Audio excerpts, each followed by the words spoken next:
Welcome back to the Course Creation Incubator. I'm Gina Onativia, online course coach and consultant, and your bulldog for the next few minutes. You and I are going to continue to work on your first steps toward building your online course. Today, I want to help you answer the question, do you have the right idea for an online course? Ultimately, you want to know if you have potential students or people who are going to buy from you. It's a question that can really define success for your online course, and I definitely want you to answer it before you move forward. I'm going to talk about what it means to have a niche market and find your corner. And then I'm going to talk through the 3 reasons why great ideas fail, and of course, how to avoid them. First, let's start with this idea of finding your corner. Now, remember your question, how will I know if potential students will buy? Well, you need to know that you have the right market. And to have the right market, you need the right niche. Marketing genius Seth Godin calls it finding your corner. You want to find your corner that can't wait for your online course. I love this because you want to find your special corner that you can be hyper-focused on and nearly obsessed with. That's how much passion I want you to have about your corner. By the way, your corner may not be super glitzy or fancy. Your corner is not going to be for the masses. I have a 6-week accelerator grad, Megan Hensley, who founded Holistic Hooves, and her corner is donkeys and specifically trimming donkey hooves. Great niche, right? It is a great niche because there are only so many people who can do that in the country, and I've got to imagine in the world. Now, when we were discussing her audience and getting a little deeper into her course idea, Megan said to me, I could take care of horses. I know how to do that too, but donkeys are my passion. Now, Megan could go for the horse market and add a whole bunch of horse owners, right? But donkeys is where she's passionate. She's passionate about it. She has a mission. Not that many people can do that. She has found a corner to nurture, to love, and to spread her mission. Step 1, when you're thinking about your market, find your corner that you could be obsessing over, that you can truly love on. Step 2, know the challenge that the folks in your corner are facing. What's the pain point here? It's great that you found your corner and your smallest viable market, but what challenge are you truly solving for? In Megan's case, they don't know how to properly or safely trim their donkey's hooves. Simple as that. I have another accelerator grad, Susie Menkes, and her corner started with parents of newborns. Now, as you can imagine, sleep is a big challenge for newborns and their parents. All you want to do is that baby to sleep through some solid patches if you're listening and you're a mom or a dad. You feel like you're in a haze. There's nothing you can do for those first 4 months. Then Susie swoops in like a superhero and shows you it doesn't have to be all chaos. You can truly set up a healthy sleep routine for your little one. Another great challenge, an amazing solution. And by the way, the challenge has to have some significance to it because you're creating an entire course or systems for it, right? Most of the time, you're looking for a challenge that keeps your potential student up at night or bugs her first thing in the morning. Step 1, find your corner. Step 2, make sure you're dialed into their challenge. Step 3, fulfill the demand with your unique solution. Let's talk about demand a little bit and what that looks like. When I say demand, I mean people are knocking on your door asking, Gina, do you have this? They're saying, can you provide this for me? Do you know how to help me here? I heard you helped so-and-so with this. I need some of that too. And by the way, sometimes demand starts with a whisper, and then it grows. Demand can start with one person and grow from there.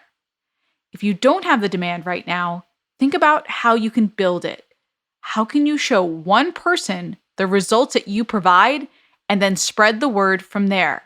Because that's truly how you build demand.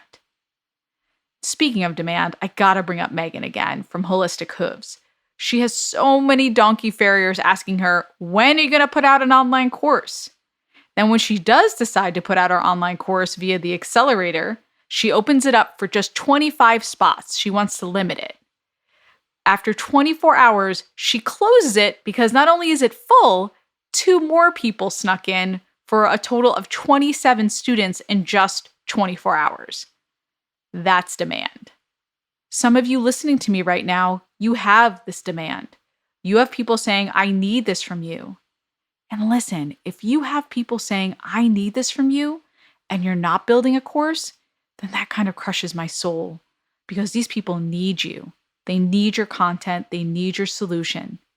You've got to put it out there. And if you don't have that demand, we talked about this. Start with helping just one person and growing it from there. All right, so you've got your corner, you've got your challenge that you're solving for, and then the demand. These are the 3 steps to finding the right market. Let's talk about 3 mistakes you can make when finding your corner, and I see these all the time. Number 1, your audience isn't niched down enough. That's what we've been talking about, the smallest viable market. Going back to Seth Godin, he says, we don't want an ocean. You don't want an entirely huge ocean. You want to find your swimming pool. That's our lingo from now on. What's your swimming pool? Because that's all you need. You don't need an ocean. Make sure you're niched down enough that you're drilling down to a swimming pool size. By the way, I get a lot of, Gina, won't that limit me in terms of my audience? I want to be able to provide for everyone. Yes, it will limit you, but in the right sense and in a really great way. In that you're not trying to be all things for all people. By the way, once you go niche, you can then go big. I had Amy Porterfield on here last episode, and if you haven't listened, check that out. So much good information for course creators. And Amy started with Facebook marketing back in the day. Today, she talks about all things online marketing. She started small, niched, and then she went broader. She expanded her audience. Exactly what I want for you. Here's another example of ocean versus swimming pool. I was talking to a course creator last week who wants to put out a program about wellness. And she was saying how more and more people want to know how to build up their immunity, especially during times like these. Here's the challenge. That's pretty broad. I said to her, how can you focus in so it's not just I'm going to help everyone with their wellness right now? Because that's a tough endeavor to start with. If she was, say, JJ Virgin and around for a while, then that's great. But when you're just starting out, you want to drill down and pick a specific category under the umbrella of wellness that really answers to your niche's specific need. So what I said to that wellness student was survey your potential students. What's the biggest challenge you're facing right now with your health and wellness?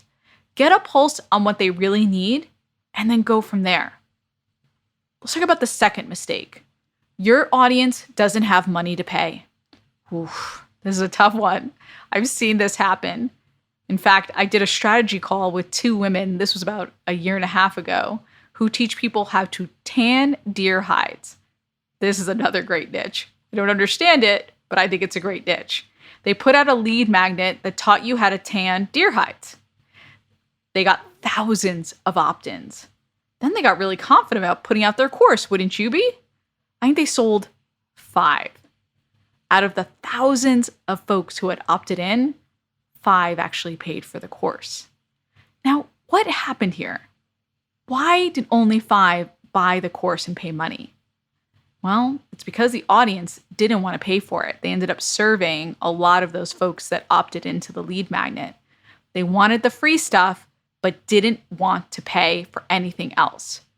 What they got was a lot of people who were living off the grid, who were going for the free stuff, but not being able to pay, say, for the $500 course. This is why you validate, by the way, you do the steps and you go through your research. You find your corner, the challenge, and the demand, and then you validate and make sure that your swimming pool can actually pay for it. You could take steps to make sure the people swimming in your swimming pool are buying students. And the last mistake, number 3, your audience won't pay for your specific solution. Stay with me because this is kind of a nuance here.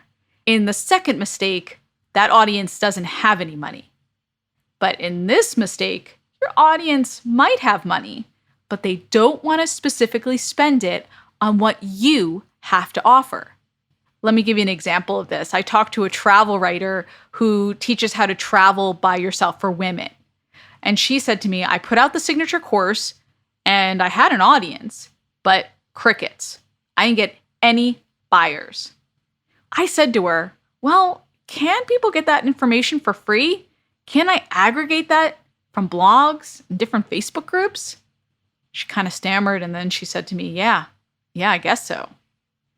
Now, if she puts out the right solution and something that people can't find for free, then they'll buy. This is where you have to be careful. You have to be careful that you don't satiate people with your free stuff. In other words, make sure your lead magnets aren't telling your folks everything that they need to know. Here's another question I get. With so much information on the internet, Gina, how can I compete with unlimited free info? This is a great question. It goes back to that travel course creator. How do you make your solution stand out from the crowd and be the solution your audience will pay for?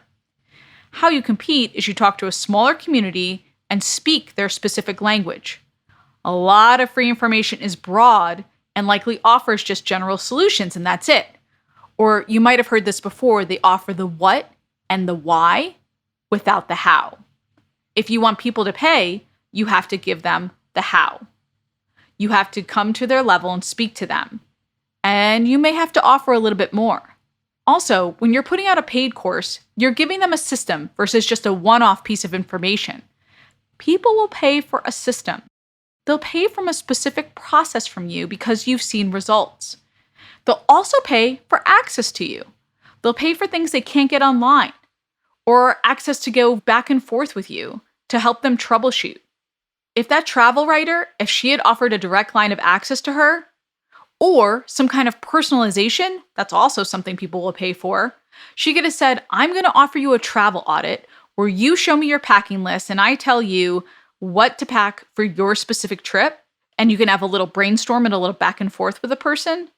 That's something people will pay for because that's custom, that's personal, right? Versus here's a checklist that anyone can use that's more generic. This is what you would find for free. You see the nuance here? You have to go beyond the free information that's out there and offer a customized solution and a systemized approach. Now I want you to think about your corner. What's the challenge that you're solving for? What's your unique solution? And lastly, do you have the demand? That's how you know you have an idea that's going to sell, that's going to convert. If you're interested in learning more about the right elements to help you create a best-selling course, check out my game plan to a wildly successful course by going to coursecreationboutique.com/game plan. I hope you enjoyed this episode today. Next week, I'm going to talk about one of my other obsessions, how to cultivate a list, an audience of buyers versus people who are just collecting your free stuff, like those women who were teaching folks how to tan deer hides, right? Make sure to subscribe so you don't miss one course creation nugget. Until then, go create, be you and be brilliant, and get it done.